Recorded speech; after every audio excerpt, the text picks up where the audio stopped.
लाला लाला दवा दा पट्ठे काफ़ी देर हो गई लाइव वीडियो ही बनाई है ना तू टाइम देख के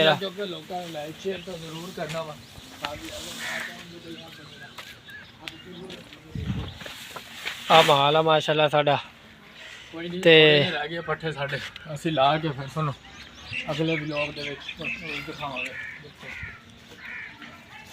बहुत बढ़िया है हुण सिट पट्ठे इन्हां नूं सारियां नूं भुखियां खड़ियां ने यार सुबह दियां। देख यार हुण पट्ठे लैके आए थे असीं पांदा पिया छोड़ा पाई मैं कहा यार चल पट्ठे पा इन्हां नूं फिर जाके असीं नाश्ता करांगे। सिट सिट जल्दी कर इन्हां नूं पट्ठे रजन इन्हां तो कुछ बने यार। हाँ जी अगर मेरा व्लॉग अच्छा लगे यार लाइक शेयर ज़रूर कर दे करो कोई नहीं तुहाडा खर्चा हुंदा। पा पट्ठे पा इन्हां नूं खाण दे एक माशाल्लाह साडा आ बच्चा तो एक वो बच्चा ओहदे लई निक्का बच्चा असीं ओह लैके जाने आ साड़ियाँ बकरियाँ। जल्दी कर जल्दी अज दे व्लॉग दे विच मैं तुहानूं ये सीन दिखाना सुबह सुबह पिंड वालियां दा। अगर मेरा व्लॉग अच्छा लगे लाइक शेयर ज़रूर करके जाया करो। जिस दिन हम वायरल हो गए तुम लोग सेल्फी मांगते फिरोगे। पा पट्ठे पा इन्हूं जल्दी कर रजन देना सुबह सुबह फिर इन्हां पानी पूनी पिलाने पानी पूनी पिला के फिर आपां छां ते बन्नांगे।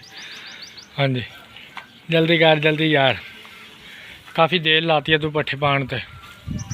पा सारे पट्ठे पा इन्हां खाण दो इन्हां नूं पट्ठे। हाँ जी होर सुनाओ जी दोस्तों की हाल चाल ने ठीक ठाक है। यानी कि अज दे व्लॉग दे विच मैं तुहानूं ये सीन दिखाना चाहता सी कि असीं सुबह सुबह पट्ठे ला के पट्ठे पा के ते असीं हुण चले काम ते इंशाअल्लाह फिर कल मिलांगे जी। और सुनाओ दोस्तों ठीक ठाक हो। अगर मेरा व्लॉग अच्छा लगे लाइक शेयर ज़रूर करके जाया करो।